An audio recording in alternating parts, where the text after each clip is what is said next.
Hey everybody, my name is Joel, founder and director of the Nanoq Guide Services and Survival Training. I'm a veteran. My co-host and lead instructor is Devin, who's got the camera right now. We're also the host of an upcoming new series on videos, podcast called The Hungry Prepper, part of the Foxhole Veteran Radio Network. So we are here at the Puckerbrush Primitive Gathering. This is our first time coming to this event. So far we are pretty stoked. Okay, we are kind of close to the coast. We have a really good campsite set up on this island here that is free for people to use. This weekend, they're going to be hosting a lot of different people here, going over various parts of survival, outdoor education, and we are really happy we got to find these people and come down and share a good time with them. So we've got our fire going for the night, we're going to be making coffee here shortly, and our campsite is gorgeous. So, we're glad you get to join this ride with us. We've been trying to make content, but understand where we come from is we are two dudes, two guys, two fathers, two married men. We have a regular job, we pay bills, so we're going to approach things from the side of to be self-sufficient, to be comfortable in the woods in maybe emergency situations or crap hits the fan. All these things we're going to work on with you from our perspective, which is you don't have to be someone that lives out in the woods to enjoy the woods or be comfortable. So buckle up and let's do this. Hey guys, my name is Devin Elizardi. I'm here with the Nanoq Guide Service and Primitive Skills, and I'm also here with the Hungry Prepper. Today, we're looking at the atlatl. I'm not going to go into the full history of the atlatl, but a very simple, rudimentary atlatl. Now, atlatl, real quickly, is nothing more than, in terms, a spear thrower. That's it, okay? You're not using your arm to throw it, you're using this to throw it. We're going to straighten this. I'm going to try to position it so perhaps maybe you can kind of see how it's not straight and uniform. Here I have not straight, I have it cockeyed to my left, and I need to bring it back straight. When I release my dart, I want to make sure that it releases straight and true. So in order to do that, this is a green maple branch. Now if you notice, I hold it like this. You can either say it's a 7 stick or an L stick. It's easier to find one of these than it is, if you're not familiar with a knife, to perform what is called a bird's beak. So we're going to start very easy and simple. In order to straighten this, I need to do what is called heat tempering. What I'm going to do is I'm going to place it over our fire. I'm going to concentrate the heat in which the grains of the wood I need to move in order to get it back into position. So in this position here, I need to bring it back here. So I'm going to apply all my heat on this side so I can bend it this side and bring it back straight.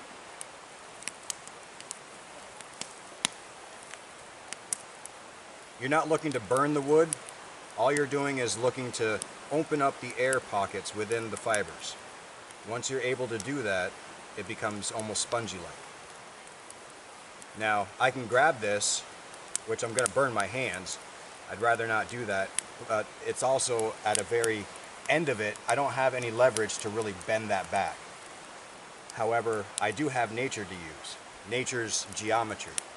So I have two trees over here that are growing side by side, making a perfect V. What I can do is I can place that in between the two and wedge them, and use that as leverage to maneuver and position where I need to. So let's go ahead and do that. So I think we're just about there. I haven't burnt it, as you see. It's just hot. So we're going to go right over here to the tree. I'm going to try to stay out of focus so you can concentrate. I'm going to stick it down in the narrow part so I have the right leverage. And I'm going to apply the pressure without breaking it and bend it back true.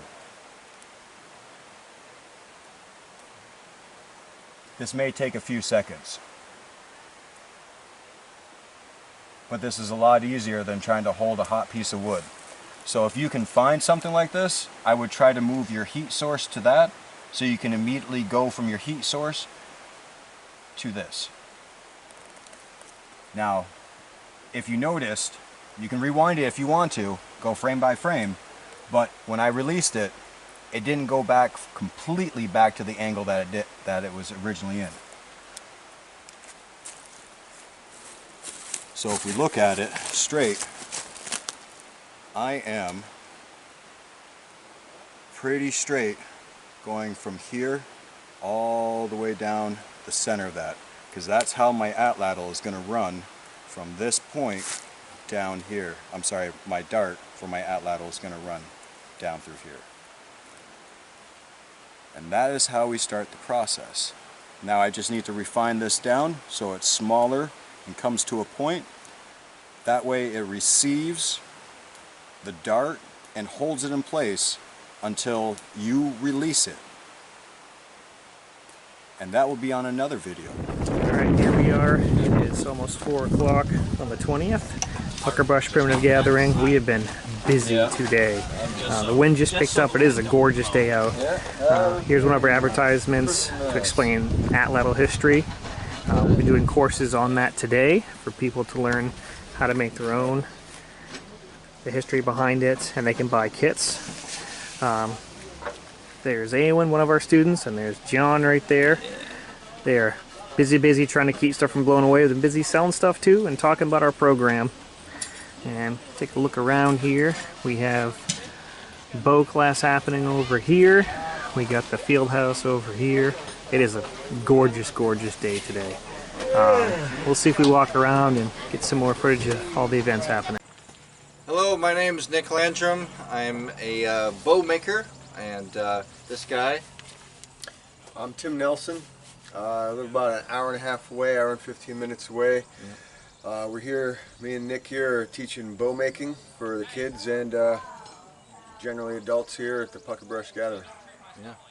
So basically we are tasked to kind of grab any type of limb or any type of branch of some sort of tree and turn it into an actual bow.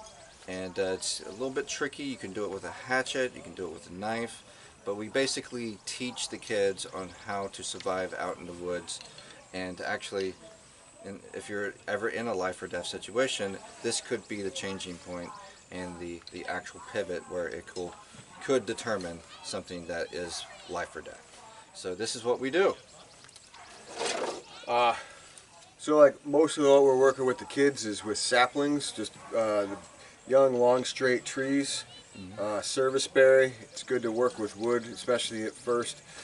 That's forgiving, so you can make mistakes, and sometimes really crazy mistakes that will break a lot of bows, and it's like the kids still get something to shoot, keep their enthusiasm and success up.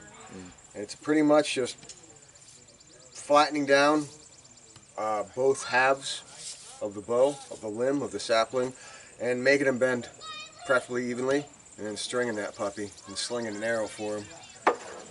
Yeah, you got to be really careful. I always tell the students, I got to do the bend test. Well, that's my favorite test because it basically when you put it a little bit of pressure on it and see how it bends, that really kind of tells you what you need to work on, what you need to slim down a little bit more, or maybe you need to not touch at all, because we have situations like that. Hand me that one right there. This? Yeah. Where if you go a little bit too thin, you get this. Oh yeah. So yeah, this happened yesterday with two kids where they made a few mistakes and they just, it ended very badly for them. But it happens, right? Life throws us some curveballs, but we just got to keep on going. And this is just all about not really receiving a bow. That's a benefit, but the true benefit is learning on how to make this bow. And geez, I mean, I'm also a senior pastor as well, and I've actually taken these exact lessons and tied it into a biblical sense of theology and just how to construct my life according to the Bible. And I mean, the awesome lessons. Anyway. Yeah, well, also tying into what we were talking about before we started recording is, like, not everybody might have a bunker or acreage in the, well, up in different, more remote counties of their state.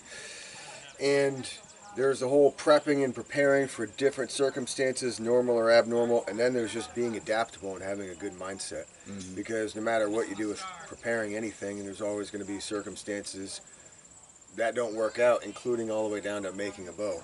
You know, and not freaking out or being super disappointed. Right. That you're going to be met with challenges, and you're adaptable, and you can pretty much, what I've seen is almost anybody can figure anything out if you know they have the capability, anyways, whether they do it or not. Yeah. And so it's a little microcosm, you know, to practice some adaptability. Yeah. Because bow making is a wide world. Absolutely. Yeah. Do you have any questions or anything? What got you guys into bow building? What is it that drove you to say, this is something I enjoy doing and I'm going to teach others with it? Well, I was actually at a craft fair, very similar to this in Machias, Maine.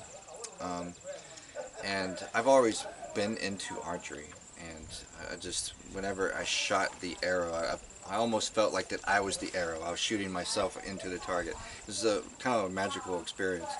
So I met this guy. His name's Tim Wilcox. Beautiful bows. He was showing them on display and talking to people, and I was just so mesmerized. And I was talking to him, and he was just like, well, I actually teach people on how to make bows. You should take the class. And I was just like, well, how much is it? And the price was not too bad, so I was just like, okay, well, I can swing this.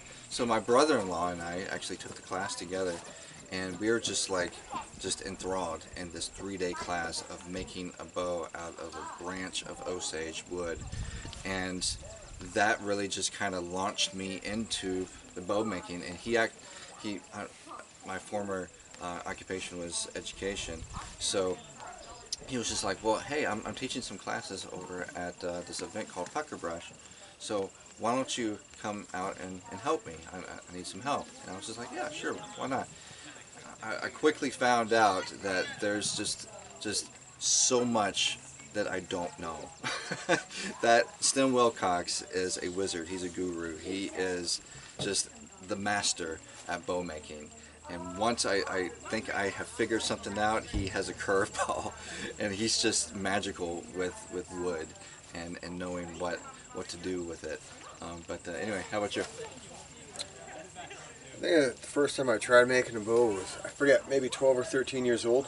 And I had this little encyclopedia set called Combat and Survival. You know, it's like mostly like English, UK stuff, and they'd have a bunch of sections, topics in each, volume set 1 through 33. Each one had they had a little survival set in each one, and one of them had bow making in it. And I remember I had snuck around my cousin's neighborhood and cut down a red oak branch, and I had no idea the concept of bow making at all. And I'm just basically hacking at the thing with a K-bar knife for 2 months on and off, had no clue what I was doing. The thing never bent, and that was I was like, man, this is something's not working out, but I still want to do it. So fast forward maybe 10 years or so, no, maybe 8, 9, 10 years, something like that, whatever. And I had been involved in a bunch of bushcraft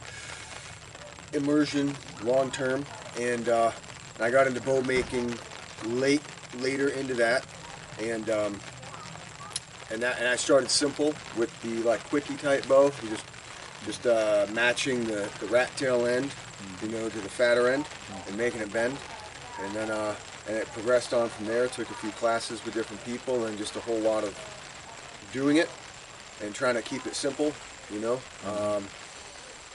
I just liked it, messing around with the arrows and trying to find the most basic but replicatable way and how to be accurate, and figuring out what it really took to make things shoot well.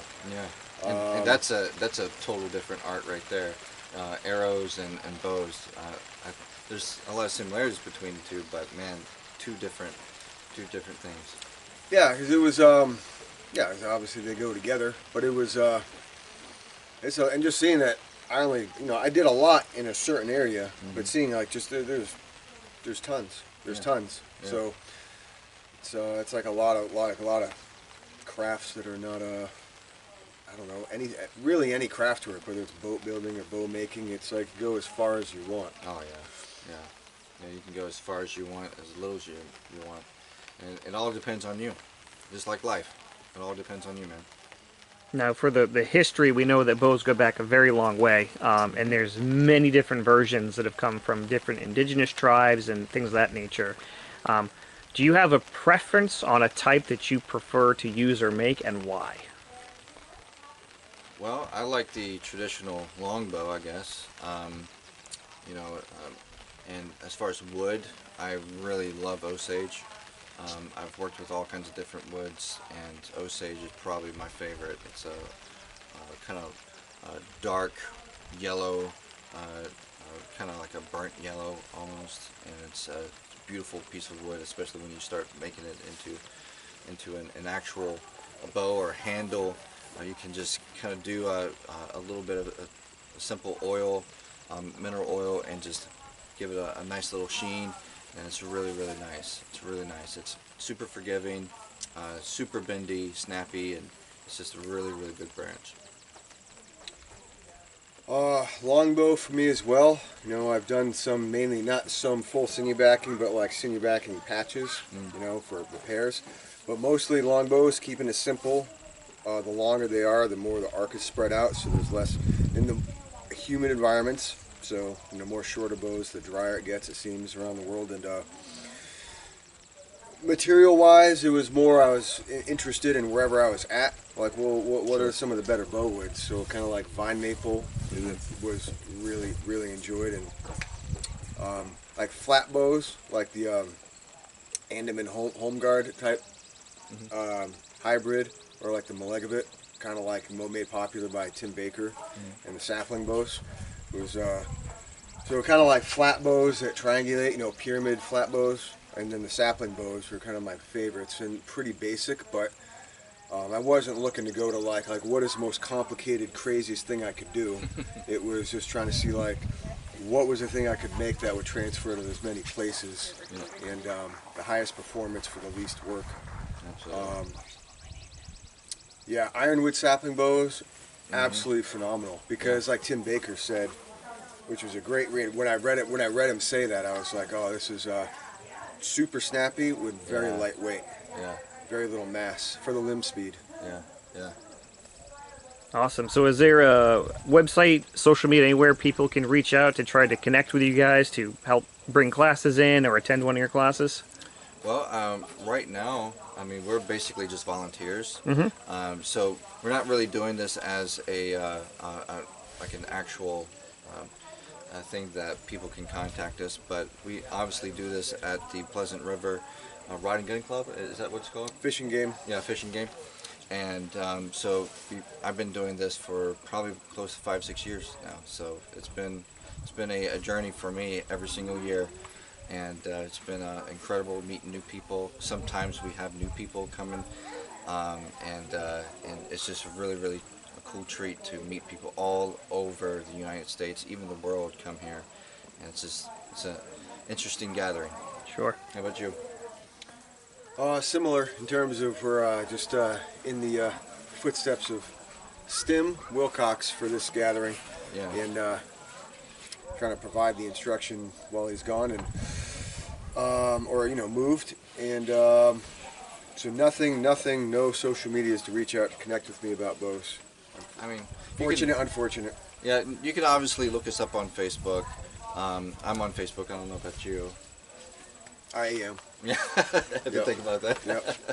Yeah, so I'm on Facebook, Nick Landrum, East Machias, Maine, and essentially, you can look up this primitive gathering group, and yeah. Stim Wilcox has a lot of books out there, so look those up. Those things are extremely detailed. The guy is a master. He's a complete master at this craft. So he is his books do a great job. But I tell you, meeting this guy in person, he's just a phenomenal person. WILCOX. That's right. That's right. Great. So if they want to see you guys, they should come to the next event next year. Heck Correct. yeah. Correct. Awesome. Yeah, be here. Awesome. I mean it. Great. Right. So here we are at the bow making class. They've been churning out bows all day long with students and adults alike. These benches have been busy all day long. Attention to detail and patience is the name of the game. You can see finely tuned motor skills, gently shaving to get the right size, depth, and flex for their bow to work. That's what we want. Okay. Easy ones. The first time. And we have duct tape feathers. I like it. We had to make some real quick just because I knew there was going to be a lot of people wanting to do this. So yesterday there were hundreds of people. Wow. So, all right. So you grab one and you follow the instructions. Or you just saw me if you wanted to be. I did, yes. In your hand, bird's beak's facing me. Okay. And imagine you're going to place it on your shoulder. Okay. 3 fingers. Pinky, index, and middle. Your, sorry, not index. Middle, ring, and index and thumb out. This is going to pinch your dart. Okay. Now, what I want you to, I'm going to move to the side so no one hits me. Yeah. I want you to go straight in front of you, down by your leg. Okay. I'll follow. Okay? And I want you to do it fast. Okay. What I'm looking for is I want you to feel this either turn left or right inside your hand. If it does, that is not for you. Find a different one. Whack each other. So we're catching the shit. It's turning inside. Yep. So it's pointing now towards Yep. my leg. So that is not for you. So that means it's too narrow? You need a fatter one? No, or? it's because it's when it comes down, you're naturally trying to Okay. turn, and this is making it turn. Okay. So you need one that's probably a little thinner on a different side. Okay. All right. Give it a whip. Whip it. Whip it in. I feel like it wants to go a little bit to the outside, but not horrible. That one's definitely better.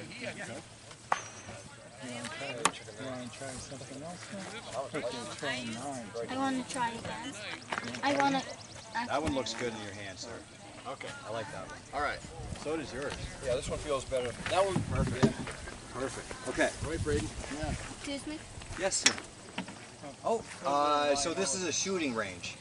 So you're going to find all sorts of shotgun shells, CVs. These are clay pitches that they shoot. Yeah. So people just then pick up their stuff, that's all. When we get ready to do our darts, okay, you're going to see that there's a flat spot. This runs on the belly of your atlas. Okay. You're going to place your bird's beak inside the recessed hole. Yep. Apply a little pressure to give it a little bend. What you're doing is you're making sure that you're going to give the tension to hold it back up in place. You're going to rest it on your 3 fingers, pinch it down with these 2 fingers on top of your other 3 fingers. Lift it up.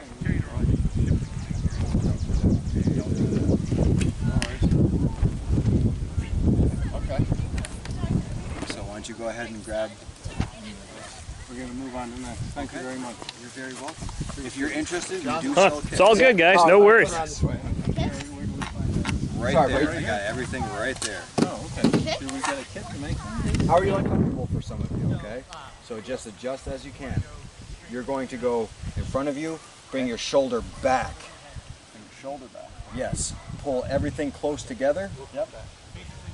Further back as far as you can. You're going to put your dart up into the sun. Sun? You're going halfway. Okay. When you get halfway, snap your wrist and let go of your 2 fingers and give the warrior grip. Simultaneously let it go. And Yep, all in one snap fluid it. motion. All right. Don't forget to give the warrior grip. Up. Hey, you got a target. I got a clay pigeon. Oh! I let go at the wrong time. That was a spectacular fail. Do better. I'll wait for you to come back. Again. Warrior pose. Aim for the sun. Warrior cry and release. Yeah. Oh my God. Nice. All right, ma'am. All right, now. Get that warrior pose. Warrior cry. Aim for the sun. Let it fly. Got hung up. It rolled inside your hand. Yeah, it came. I think it wasn't perfectly on this little nose thing. Beak. That will happen from time to time. Okay. You've only done it twice, so Yeah. you can't expect Right.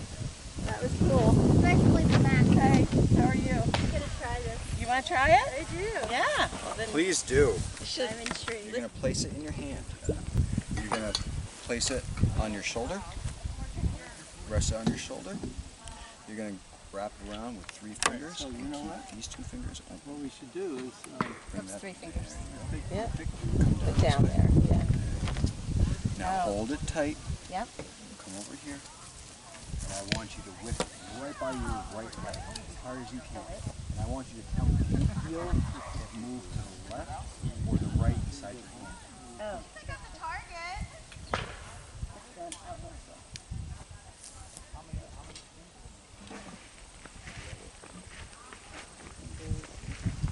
Now bring it back to your shoulder.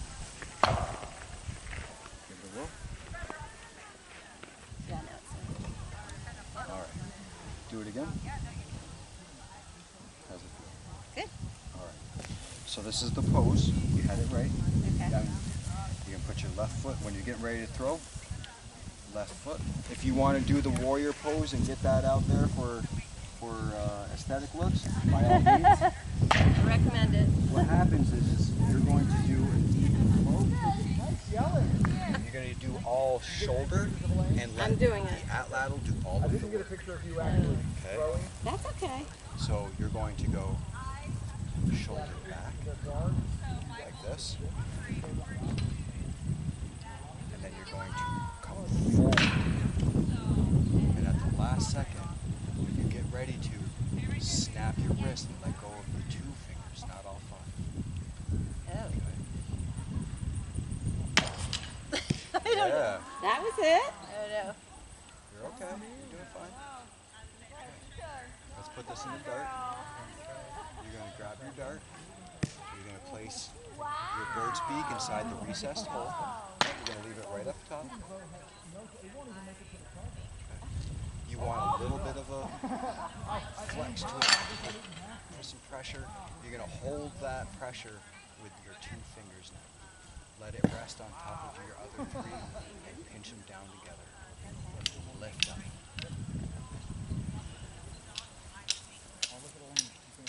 Warrior pose.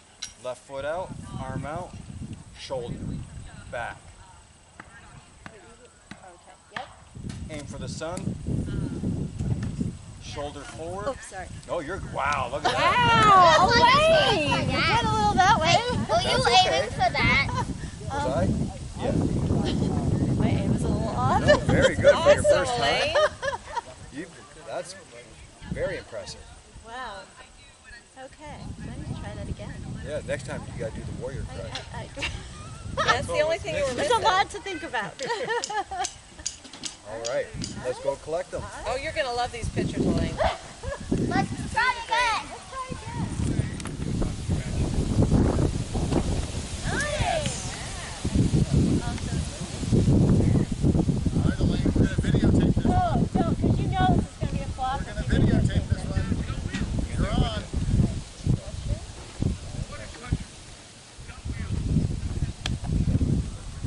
Shoulder back, arm out, warrior pose.